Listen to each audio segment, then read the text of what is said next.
there, fellow human beings. This is Gatto Pancheri 666.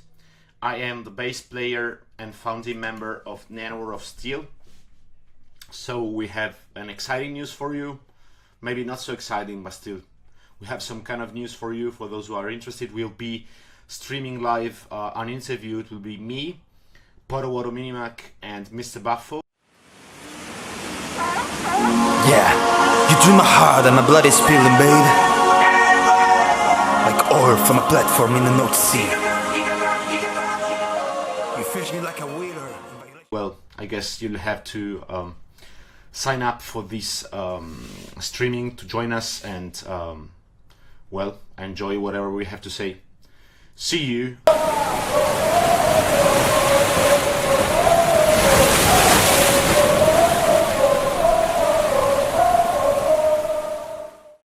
Yeah! Live on Facebook, finally. Whoa! Hey, hey, hey! Everybody!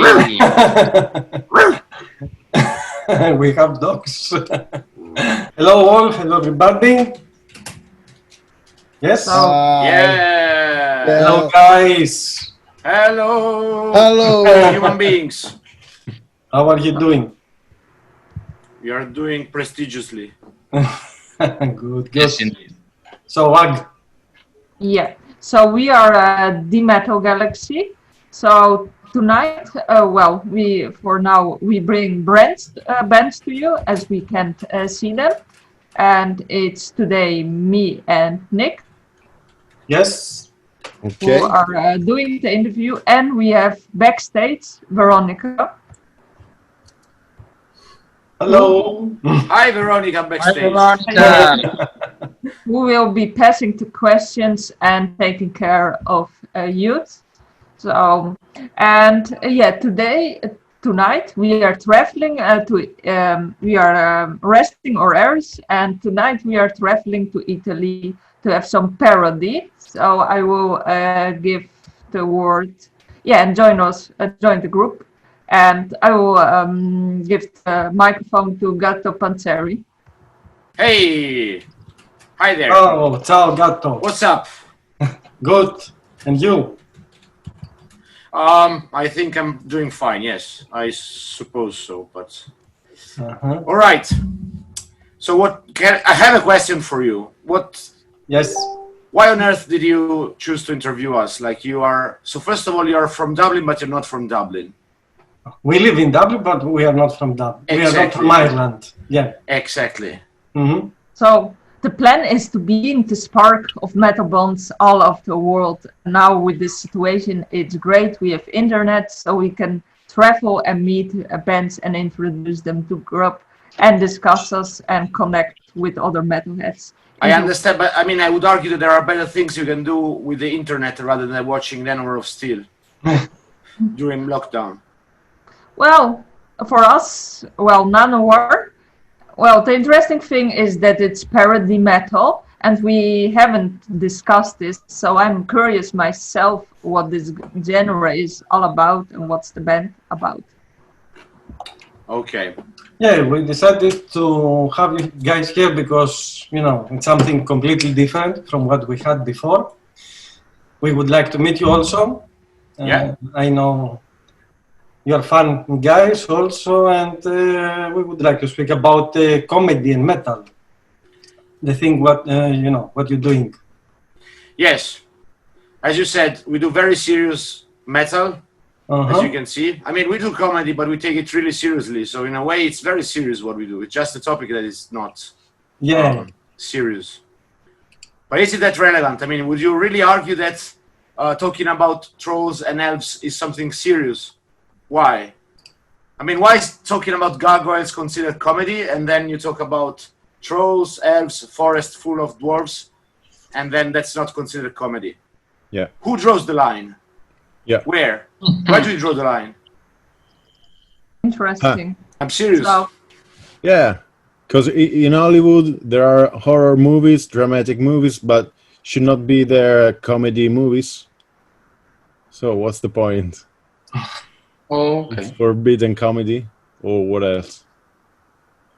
But in a way, I think like if you look at Nanowar of Steel, it's classified as parody metal. So even so, you have something that it defines as parody metal. So to give an understanding, what's parody metal exactly? Well, parody metal, yeah, we do parody, but we are doing something else. I mean, we enjoy heavy metal because we like heavy metal, of course, and we like have fun. So there's no an identification of what we are. We don't have a. I think we don't have a precise answer. We enjoy what we do and stop.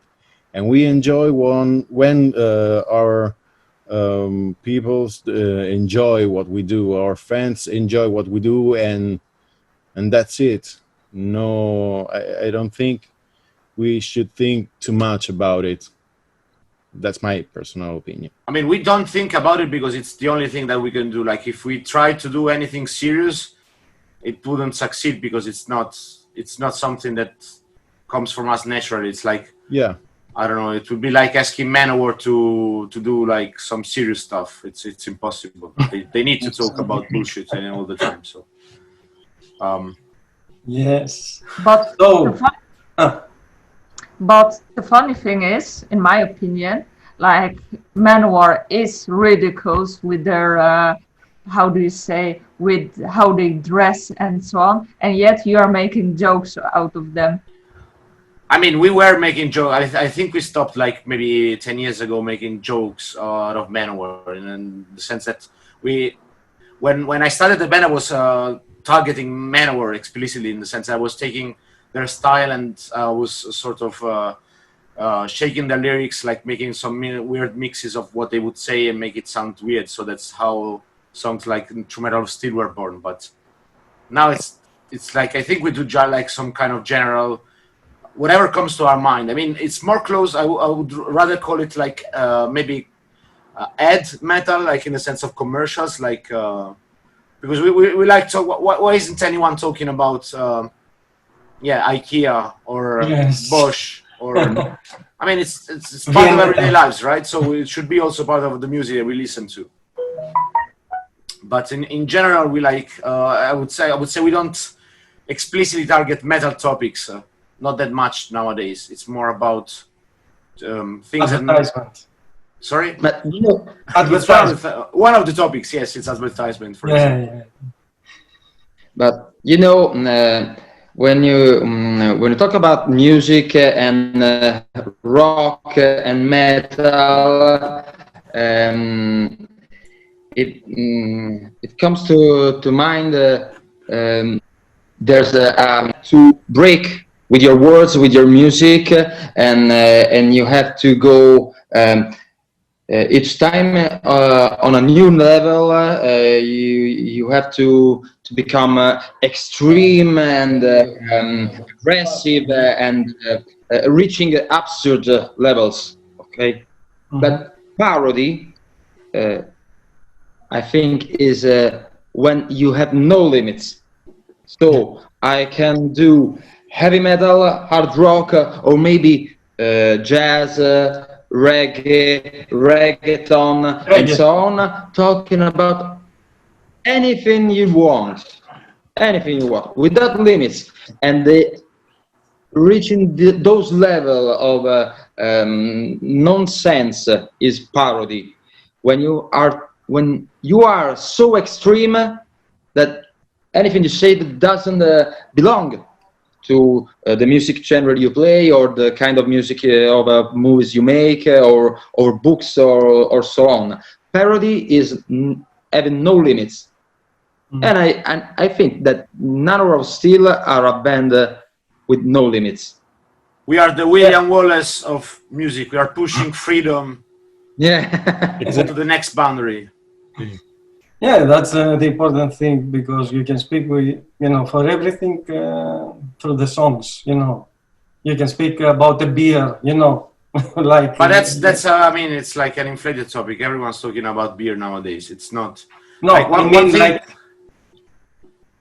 I would rather talk about mineral water. Okay. Yes. Okay. So, Gato, because we start like, a bit different, so can you, because you are the founder of the band, can you give us, a bit of details in few words, so also the other guys, Mr. Baffo and Poto Minimac, Yeah. give us, 2-3 words, each of you, for the band. And about myself or about the band? About both? About both. Okay. Let's start with the band. So the band started in 2003, and the idea back then was that at least I felt, as you said that before, as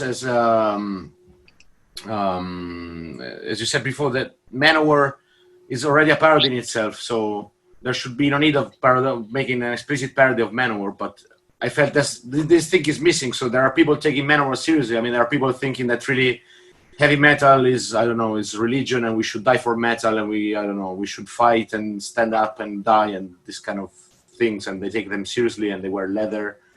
You can do that, but so you shouldn't take it seriously as a philosophy, as a religion, or some kind of way of life. In a way, again, I think in the end, like, metal is entertainment, so it's not something that stands above other values in life. But anyway, so it's like football. Sorry? It's like football. Yeah, I don't know, sort of, yes. It's like, I enjoy it. It's fine if you're really passionate about it, but it's not like a religion. It's not like a philosophy. It's not. Yeah. I think people are charging that too much. In the end, it's about having a good time. It's not about changing the world. We shouldn't charge this, like music with other ideas that don't belong to that. Anyway, so the idea was to make some fun of that, and just I thought that Nanowar songs were, the lyrics, they're extremely cheesy. They're extremely simple in a way. They don't. I don't know. I thought we had to make some fun out of it, because that's something I don't like in general. When people take themselves too seriously, and I seriously don't think that was the case. So I am a Nanowar fan myself, but again, you don't need to take yourself seriously to listen to music and to be a fan of some band. And then, Poto Minimac joined me. Like the very first demo, I recorded everything on my own. It's like the shittiest demo you will ever hear. Then the second shittiest thing you will ever hear is the demo with Poto Minimac. Then we recorded. We had the drummer and the guitar player. So Winona Ryder and Mohammed Abdul, they joined the band. We recorded our first demo, like with a very poor production. And then from there we moved on. Like with the very first album was the other band's Play Now or Gay in 2005, was self-production. We've always been a self-productive band, so we always been autonomous. We signed with Napalm. It's our first contract that we signed like last year, so that's the very first time we did. We started taking ourselves seriously now. As a band, not for the content of the music, but for the attitude of the band. So, and by the way, about me, I'm an astrophysicist in normal life. I'm not kidding. So I don't know. I thought you were kidding. No, I work as a researcher. So. Oh, nice. That's what I do. Very interesting. Yeah, sort of. And that's all. Cool. So you said a little bit about the band, and I wonder, did you meet at auditions, like guys, or? No, we are friends since forever. Like we went to the same high school. So we know since, I don't know. Me and Poto Minimac are friends since maybe 30 years or something. We know each other. We are next door neighbors. And with Abdul, we had those bands in the high school when you play cover, a mashup covers like we're gonna play Judas Priest and then Metallic and then Halloween and then AC/DC and the I don't know. Hammerfall. Was shit. Hammerfall, yes, Hammerfall. Yeah, we are a metal band, a metal cover band. We were playing a lot of. And we were called the Masters of the Universe. That was right before, a couple of years before Nanowar started. So we did that during high school. We had this, but already back then we noticed we couldn't take ourselves too seriously. We tried to also record like some serious songs and do serious stuff, but in the end it would always turn out some joke, you know. So then when the Nanowar idea came, then we just sort of reformed in this other form, so in this other and with this other name and project, but the musicians were all the same. Cool. And Mr. Buffon, can you tell us a bit for yourself? Well, I started to play with Nanowar in 2005. I was in the same classroom of Poto Woto Minimac. I knew Gatto Panceri 666 because we were in the same school and we made at the time the same shit, the same jokes at the school. So it was normal. I mean, it's like a magnet. When you see something similar, you get attracted by that. So it was funny, and we know each other, start to know each other. I know personally Winona Ryder since where he was neonate. So we know each other very well. And also with Mohammed Abdul. I mean, we grew up in the same school with the same, I don't know, happiness, joy, and drugs. It was, yeah, that was, I think it was inevitable. I remember, for example, when I knew one of the first memories that came to my mind of Gatto Panceri 666 with a paper and searching for sign it to. It was a petition. Yeah, it was. Yeah, to cancel the France. So I wanted to abolish France when I was at high school. I don't know. I didn't really like France, so I was collecting signatures it was so funny, and I said, "This guy's very funny." But I had Timo Tolkki signing it because I went to a Stratovarius concert, and then I had his autograph on that petition. Oh, nice! Yeah. And before joining the Nanowar of Steel band, me and Poto Woto Minimac had a lot of funny moments in high school. We daily used to do a lot of jokes, a lot of stuff, and so I repeat myself, that's inevitable. We had to do this band. Mm-hmm. That's it. Personally, I'm starting to pretending to be a male model for fashion. Good, very nice. Yeah. Maybe new career? Yeah, a parallel career as a model. That's very good. And let's see what happens. We have to see. So, Poto Woto Minimac. Yes. Thank God I said. Okay. So, can you tell us, a bit of yourself? Okay. Yeah. I'm not only a member of Nanowar of Steel. I'm a comic drawer and storyboard artist for Italian movies. So I am involved on many levels in the artistic scene here in Italy. I don't want to paint myself as a kind of artist with the capital A. Yeah, but fuck, I am. I am. Do you know all the artwork of Nanowar of Steel is drawn by? It's actually his work. So he's doing all the cover artwork and usually also the booklet and yes. That's a great job. If anybody didn't buy our albums for the cover, it's my fault.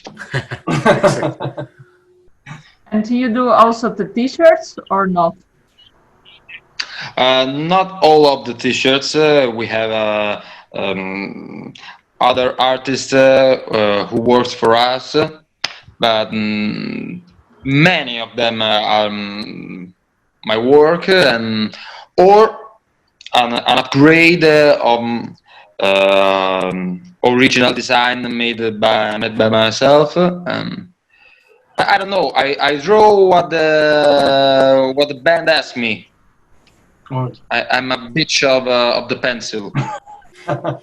So, well, if you are working sometimes with the second person, you can always blame the second person. He drew that when something is not both. Yes, indeed. Good. About jokes and parody. So I'm wondering what particle themes, how do you choose a particle theme, and any topics you don't want to cover? I would say we will most likely never cover political themes, in the sense that we are. I mean, sometimes people read political messages in our songs. We're just not interested about. As I said, I don't want to take myself seriously. I don't want to teach anyone anything. I don't want to tell people how to live. I think that's part of what I like in the rock scene, in the metal scene, is that it's this thing that you shouldn't tell people you should do this or should do that. Like, do what the fuck you want and have fun. So our way of saying that is just have fun and laugh about anything. So without. And the themes, I mean, usually everyone comes, each one of us has some ideas usually, and then it comes up with these ideas, and then we elaborate them together. And then usually there's like a basic, for example, with Valhallelujah, Poto Dominica Mac originally had the idea of making like some kind of gospel metal song. Then we had the IKEA stuff on top of it. As you know, these things develop. Then it's like a snowball. At some point, it's snowballing. You start with a very small core of bullshit, and then it's growing up exponentially, and everyone is adding his kind of idiotic contribution to this shit snowball. Shit ball. Exactly. Nice. So it's like a snowball effect. The joke starts and it gets bigger and bigger. Yeah. Cool. Yeah. It's out of control. So guys, what is the standard procedure when you're composing a song? The standard procedure, we come up with some bullshit, and the bullshit grows exponentially. No, usually we that's we say, oh, I have an idea about a song, I don't know, about a Bosch and Black & Decker. Okay, then it should sound like Manowar. Okay, let's make the song, Ironmonger, whatever, like that. What the song? But it's really, usually it's pretty much song dependent, because usually we either try to make a theme that sounds very well with the music, or very weird, like Norwegian reggaeton. Like you try to take two things that don't really fit together and try to squeeze them into the same song, so into the same lyrics and musical concept. Or otherwise, you just try to make something that sounds, like you are talking about bricolage, and you want to make it sound like heavy metal, because bricolage is the purest form of heavy metal you can think of, with all these instruments and Cool. so. We have also a certain level to understand if a joke is good or not. We see the color of the skin. I mean, when you start to blush by the laugh, this means the joke works. Yes. Good stuff. Yeah. And when you start to crying by laugh, so the jokes works. Very good. And we write them. We put them in the song. That's the same. It. That's the same principle then for nicknames. When you blush, it's good, and that's how you came with the nicknames. No. No. Oh no, not at all. Personally, I chose my name many years ago, and even before Nanowar of Steel exists. As we told you before, there were Master of the Universe, our cover band in high school, and at those times we planned to write a musical. You remember Gatto? It should have been a great musical, but parodic musical, and there were characters like Nabucodonosor or Akruntanev, the prophet of I don't know what the fuck it was. Ranakropoulos. And then there was Ranakropoulos, yes. And then there was this Potowoto Minimac, which was the ugliest name we could never figure out. But I discovered indeed a few years ago that Potowoto Minimac is the name of a Canadian lake. Whoa. Okay. If you search Potowoto Minimac with a C instead of a K, Potowoto Minimac is the name of a Canadian lake, and that's beautiful and weird and so you're I don't know, poetic. And yeah, I'm a lake. Yes, good. Because I get ladies wet. Good. But only in Sorry Canada. for the bad joke. In Canada. In Canada. Yeah, only in Just in Canada. By drowning them in this lake. So if someday... Very interesting. And Yes. I'm gonna change my name with Ocean. Which ocean? India. Atlantic. yeah, it will fit your hair like blue. Yes.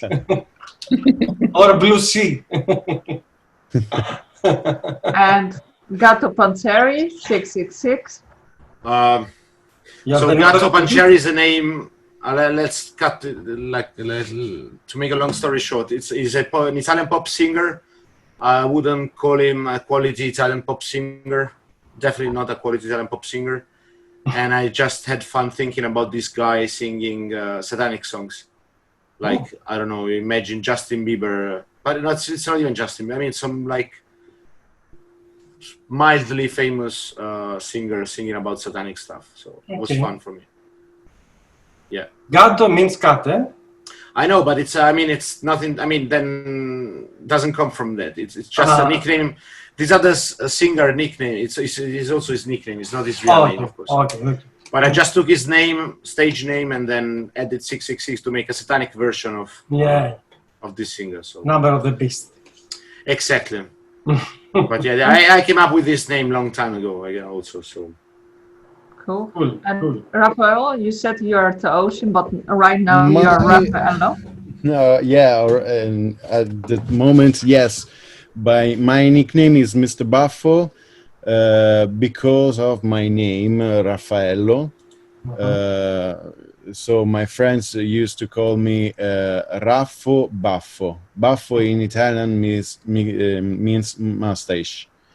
So Raffo Baffo was a funny way to call my friends. My friends called me Raffo Baffo. And at a certain point, they just started to call me Baffo. And when I joined the band, they called me Baffo, so I became Mr. Baffo. That's it. And where is the mustache? In the name. In my underpants. And Baffo, you know, in Greek means joined. Ah, wonderful. Yes. We heard that, yes. Good. That would be horrible, Ocean Buffo. Ocean Buffo. You have to throw your joint. Yeah. So, guys, what was the reactions when you first, sing live on the stage? What was the reactions from the people? The very first concert, you mean, or what? Yeah, on the concert, yes. Did people react badly, throw stuff? Or, No, look, the very first concert was like a high school. We played in a theater in some high school, because some friends are so... You don't have expectation. You don't even throw stuff because, if you play a high school band, you're already expecting the band to suck. So you don't... Like, people that go there, they're already expecting some deep shit. So they saw that. I think people that saw the exhibition said, "Okay, this sucks," but it's not below expectation. Like I don't already expect anything. So whatever the band is doing wrong, it's like within what I expected to see. So they are not disappointed. We didn't disappoint anyone because no one was expecting anything. Like the first shows were sort of like that, I would say. Nowadays, maybe they throw some brass. No. No. At Baffo, no. No. Well, brass sometimes, yes. It happened a couple of times, yes. Not so often. No.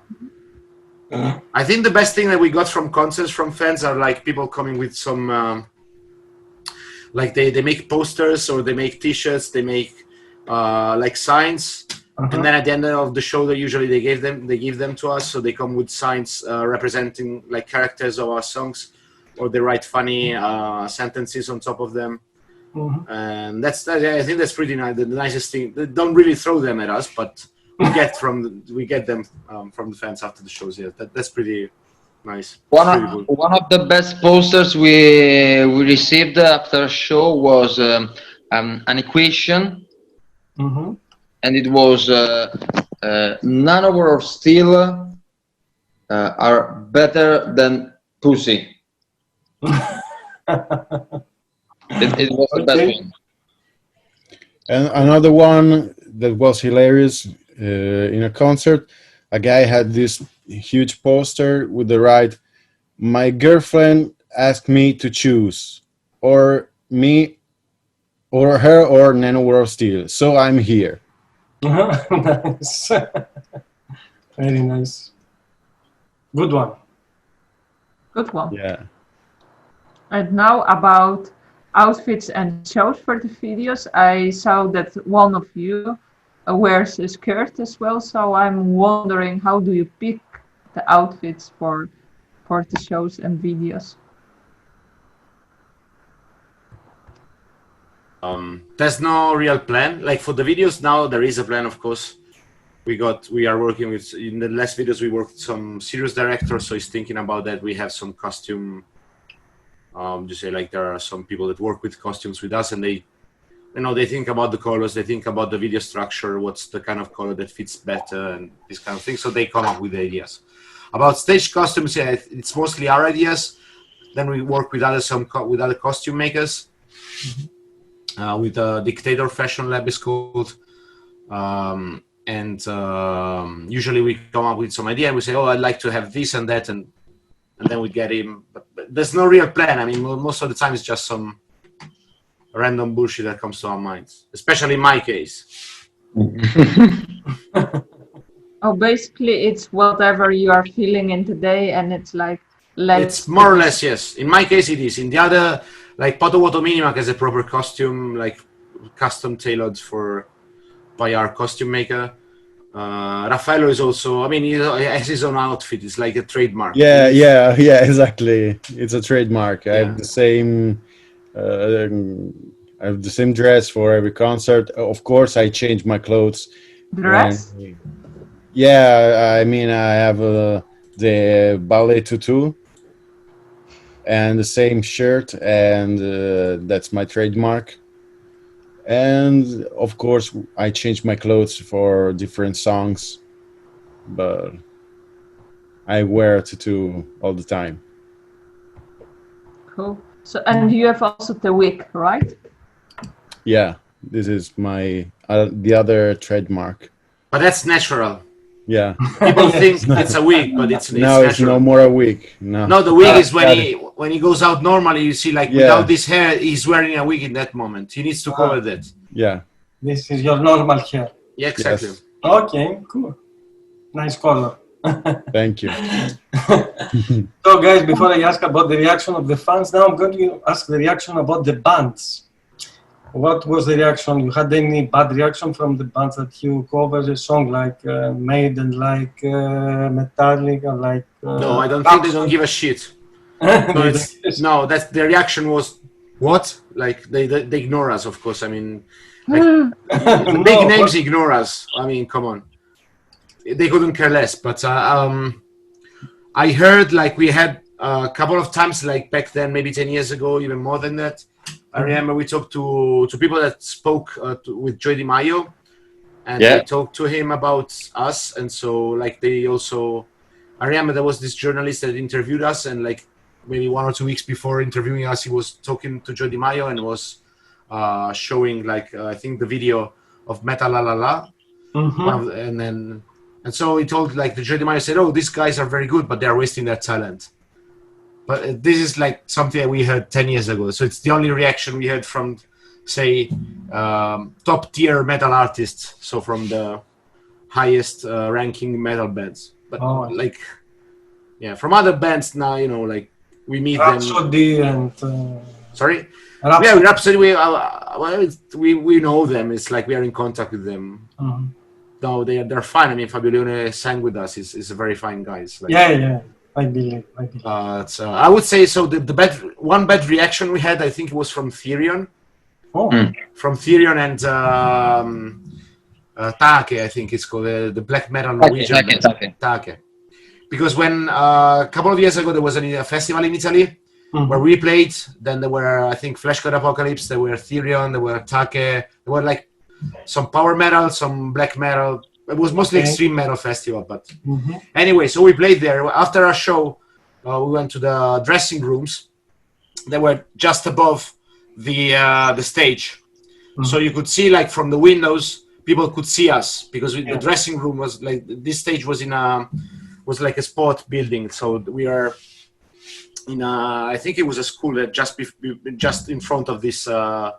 Of the place they were playing. So we were at some point we started like dancing in the dressing room, and people were looking at us, and they started dancing with us, something like that. So there was a black metal concert in the middle. We were like dancing like crazy. Also, Mr. Baffo led Macarena. Yes, that's the next step. Okay. Because then the first we were on this building, and so we were doing that in front of the window, and people were looking at us from the outside. Yeah, but and underneath, people start to come and to see us instead the band that was playing. Exactly, they turned their heads towards us. So they get very angry. And afterwards, the second point is that I was covered by the lights of the Christmas tree. Okay. And I started to dance the Macarena, and all the people started to follow me in this dance, and half of the crowd started to play Macarena, so they were not really happy. That was during Therion's shows, because I we published a video about this a couple of days ago, that half of the crowd was not watching. I mean, they were watching their shows but doing the Macarenas. I think it must have been very weird and very upsetting for them. I apologize. They were a little bit pissed off. A little, just bit. Slightly, just a little. But I remember I think there were also Exodus, and Exodus were laughing in the backstage. Yeah. So it was mostly these Norwegian guys and Therion. So they were taking the metal seriously. Yes. Anyway, cool. So, about songs, so I'm wondering, you do Despacito, but I'm wondering, well, it's a popular song, but there is also Gangnam Style and Justin Bieber, so I'm wondering, have you ever considered this? First of all, we didn't do Despacito. Let me just we did Norwegian reggaeton. It's a different thing. Come on, please. Well, it's a little bit that direction. It's in that direction, but it's not Despacito. But still, like the style and so on, it's of course it's like saying that Ironmonger is, I don't know, is Manowar. No, it's our song, but then it's Manowar oriented. It's Manowar oriented. It's a style. It's reggaeton. That's why it's called Norwegian reggaeton. It's not called Norwegian country pop. Oh, I mean, everything depends on inspiration. It's like we don't choose beforehand the genre. We usually, like, the style of the song comes up with the topic of the song itself. So it's not like the two things come together. So maybe we can do like some Gangnam Style stuff at some point if we. I mean, I would like to write a song about eating dogs, for example. So that could be a nice topic for Korean music. Interesting. Okay. So guys, I see that you have a lot of songs in different languages, of course English, Italian, but you have Russian, you have Croatian, you have German. So how many languages do you speak? I speak 10. Ask Gatto. Ask Gatto. You speak 10? Yeah. Yeah. Okay. Can you tell us which ones? I speak well Italian, English, Serbian, Spanish, French, some Portuguese. Then I speak Hebrew, Arabic, German. Yeah. Maybe I forgot something. Russian, did I say Russian? Russian. Yeah, No. Russian. Okay. And Serbian? Serbian I said already. Yes, Any Greek? No. No? Fagoto. Not yet. No, yeah, I didn't have time. I started learning Chinese, but it's not. Yeah, you have to study Chinese. I'm studying Chinese, but it's not working. And you guys, you speak any other languages? Maybe I can say I speak Italian well, so. Okay. Mr. Buffo? I try to speak English. Okay. Like this. Like this. I So try Mr. Gatto is the man. Yeah, I mean, I understand something in Spanish, something in French, but I don't speak other languages. Okay. But how you decide to make these songs in German, Russian? Because I had ideas for funny jokes, okay. wordplays in those languages. You So did, like everything actually, like that song is not exactly a translation. There's a because in German it's called Schwarzwald. So in Germany you have this places called Schwarzwald, which means like the Black Forest. okay. But if you change one letter, it becomes Schwanzwald. Schwanz means tail, but it also means penis in German. So it can be understood as like the forest of penises. Okay. And then I thought about Russian. Is you have Uzbekistan, then Hui. Hui means cock, so it can be Uzbekistan. It's like the country of cocks or something, like some kind of country of cocks. Okay. And Serbian is the same thing because there's Titograd. It's the ancient name of Podgorica. It's the capital of Montenegro. Was Titograd? Kitograd means Kita is cock, so Kitograd means also like the city of cocks. So. But you have to be careful because if you don't, you accidentally insult someone and you're like, oops, I mean something else in a different. No, I always insult someone on purpose. I never do that accidentally when I mean to insult someone. I don't do that accidentally. So now about the music itself, you joined forces with Glory Hammer. So I'm wondering, how did you combine the two music styles that both bands have? And how did you ended up with Glory Hammer? We thought it was cool. Like we like Glory Hammer. We've seen the videos. We've seen Thomas. We said, okay, why not? They're an Apple band, so we had some. Actually, we didn't even need to contact them through our common label. We just wrote them an email and they were cool, and they said, yeah, why not? And so with Glory Hammer, we share this funny soul, and I guess it became natural. Yeah. Okay. Interesting. Yeah, it was like it mixed it together, like Glory Hammer, the universe, the galaxy, and you heard the funny stuff there. Yeah.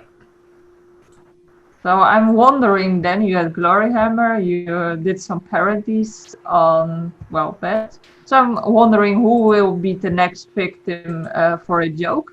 Are you going to I don't think I can tell you, but we have. Top just secret. today I was talking. What? Top secret. Top secret. I will be notified within a month or so. We have a huge guest. Oh, nice. Yeah. I was talking to him today, so it's something very. Very interesting. Yeah. Looking forward. Yeah. Just wait for that. Yes. So the clue is a male person. Yes, I mean that's not such a big clue. I mean, like 85% of the metal. Unfortunately, I say I'm sad because I would like to have more females around the metal scene. But that's not the case. Yeah. But you did. Now you said you did only covers of bands with male frontman. You never did for a female band. Not yet. I mean, we have ideas for female featurings, but again, it's ideas. We have contacts. We need time and money. So The right song. The right song. And the right song, of course. And I wanted to ask about the lyrics. Who is writing the lyrics? It's like mostly together. We do like most of the things in the band. Usually there's someone coming with a topic, and then we develop the topic together usually. So that's and apart from the Russian songs that... Yeah. Who wrote these lyrics, and how you remember these lyrics? The power of the power of the power of the great sword. It's very hard, yeah. Yeah, how do you remember? How can you remember? But hard work. Yeah. That was very funny. Was the Russian anthem, man? What? Sorry? Yeah. That was the Russian anthem. Russian. Yes, but it's not. It's the Russian and the Soviet Union anthem. Yeah, it's yeah. like the lyrics intertwined from the two anthems, so it's a little bit confusing. Just to make things even less clear. But yeah, the music, of course, is the same of both anthems, but the lyrics are different. Very nice. And I want to say that the last album was 2 years ago, right? Yeah. So it seems like every 4 years you have an album. Do you think this time will be earlier? Yes, we'll have 2 albums actually. 2 albums. No, so okay, so I think I can. No, I don't know if I can tell you that. So anyway, we recorded an album already, so we got something that's already done. Yeah, yeah. And will be faster anyway. Yes. Okay. But the thing is that during lockdown we wrote an entire album, and then we have material for maybe like 3/4 of a new album. So we need to write like 2-3 songs, and then we got another one. But the plan is there's no plan because we got some. Actually, we are working.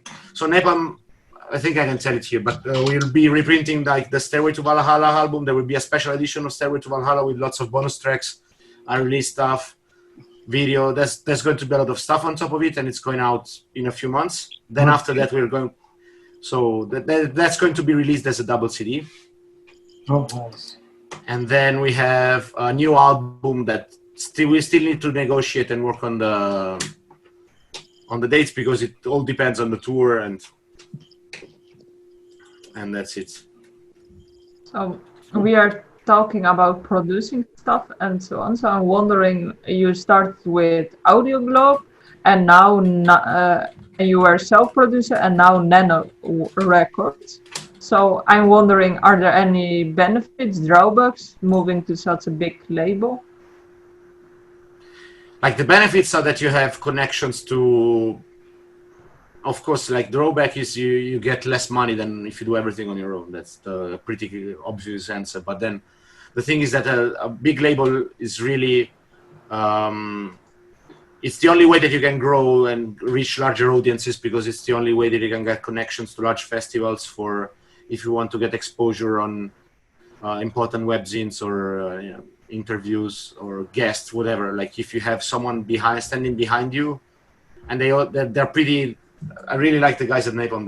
They're doing I mean, I think they understood the project, what we have in mind, what we are all for, very well. So they don't push us in any direction. They just let us go, and they like what we are doing. They like all the new ideas that we are being presenting to them.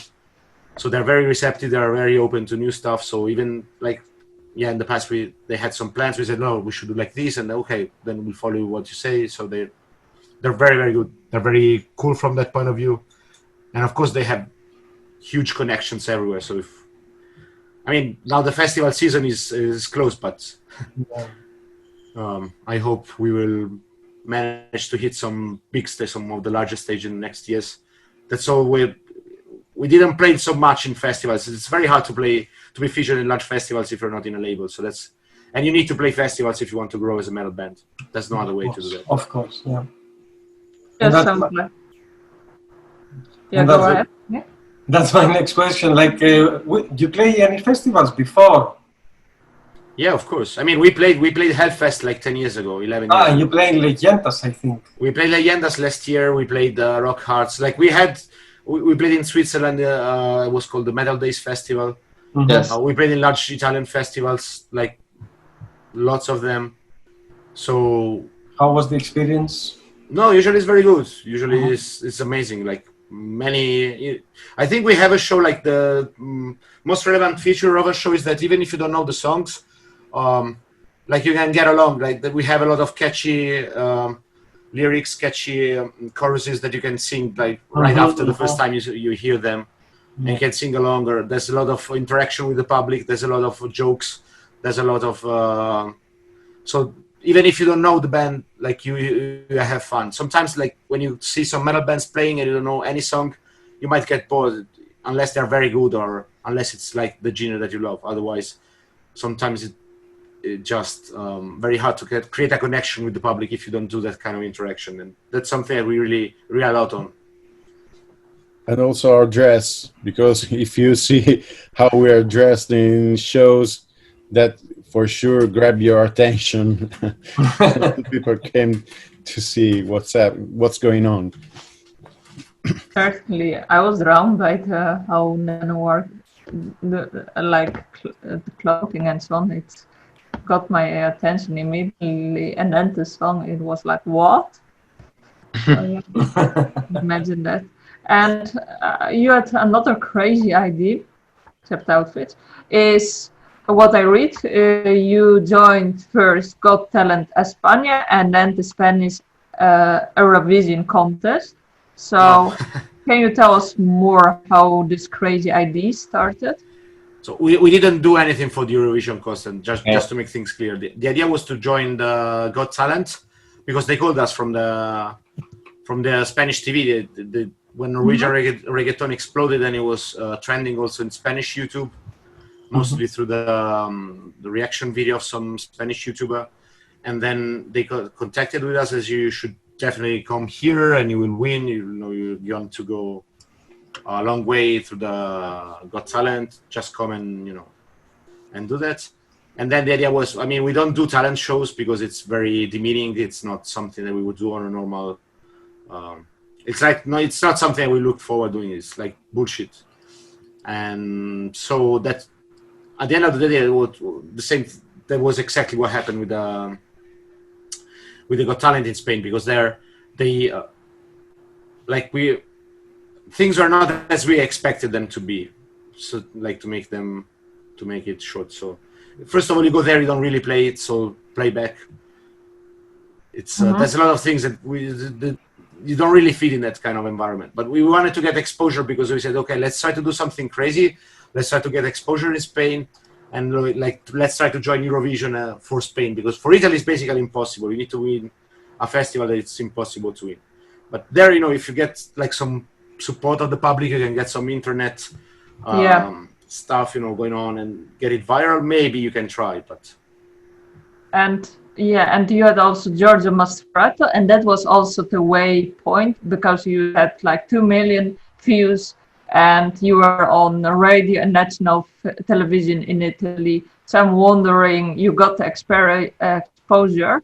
But can you tell us why Giorgio Mastroianni was so super popular in Italy and on YouTube? That's a great question. Sometimes we do great questions. So Giorgio Mastroianni is very famous in Italy since the 90s. I think he won like the Mr. Italy contest, like the most beautiful male in Italy in the early 90s. Then he was, there's a lot of, how do you say, like he was always on television doing stuff. So he was either presenting some program, and then he eventually became very famous for selling stuff. So he was on this commercial selling usually pots, and he was selling these pots and said, oh, these pots are made of pure steel, like they are the purest steel. And it's something that was a sort of a cliche. This guy's selling pots like steel pots on television. So we said, okay, if he's the guy who is the master of steel, this guy needs to be metalized. So we need to make some kind of metal version of this guy, because at least in Italy, is very famous for, again, for selling these pure steel pots. And that's how the idea came. At first, actually, the song, I was thinking, I mean, the idea for me especially was to write it in English. Then I think it was one of the first songs that we wrote in Italian. Then the Italian version sort of exploded on YouTube, went viral, and got us a lot of fame in Italy. Yeah. But because the guy is very famous, and I think it was a very good combination, because it works perfectly, and you don't expect this guy to be a metalhead still. Mm-hmm.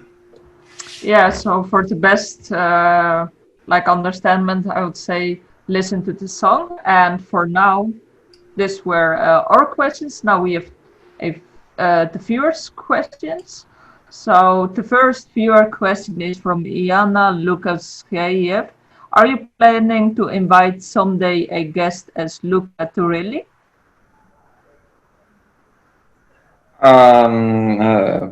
We can say it since we told you before. We think about our guests, looking for the right song, the right moment, and the right topic.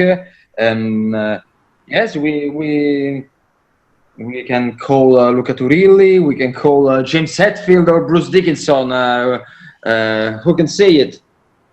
So, if this is the question, the answer is yes, maybe. I don't think Luca Turilli is a guy that takes himself too seriously to do any featuring with us. So I don't think it will ever happen. Oh. And so I had also one question, like Mr. Buffo. Yeah. I read that you are a singer, entertainer, and weightlifter. So how many kilos is your record? Actually, I think my maximum is 120 kilos, but I don't know precisely. Oh, okay. And I have also one question from the viewer, Lana, sorry. When we will see your abs on Vogue? To be a model, as I said before. Maybe in 1 year. 1 year. Everything is good, or I don't know, 6 months, 7. But after lockdown, are we gonna see those abs on yourself, on stage, and you in another place? Maybe tomorrow. I guess on stage, on the first page of Vogue. Who knows? Cool. So the last viewer question, Gianfranco Melone. Did you ever show Giorgio Maestro his song? And he said, I love it. Well, he played with us on stage, so he knows about the song, yes. Cool. Yeah. So this was all. So tell us, are you going to do something different in the future, or will you stay parody comedy? Who knows? Who knows? Yeah. Or maybe Raffaello Toshin will be a model. So let's exactly. We'll just be singing about model and exact and quantum physics. Why not? Cool. I want to thank all the viewers who participated with the questions and so on and watched. And in case you missed something or want to rewatch, it will be in 2 weeks' time on our YouTube channel, so subscribe. And we want to thank as well Nanowar of Steel for joining us, telling us, and giving us a bit clarity about Parody and the band. So this was all. Thank you guys for, Thanks to you. Thanks for coming. Thank you. That's Mr. Buffo, Gatto, and Poto Minimac. Yes. Yes. Yes. I hope to see you soon live. Okay. Yeah, we hope that. Have a good night. Have a good night. See you in the future. Bye. Thank you for everything. Bye. Yeah.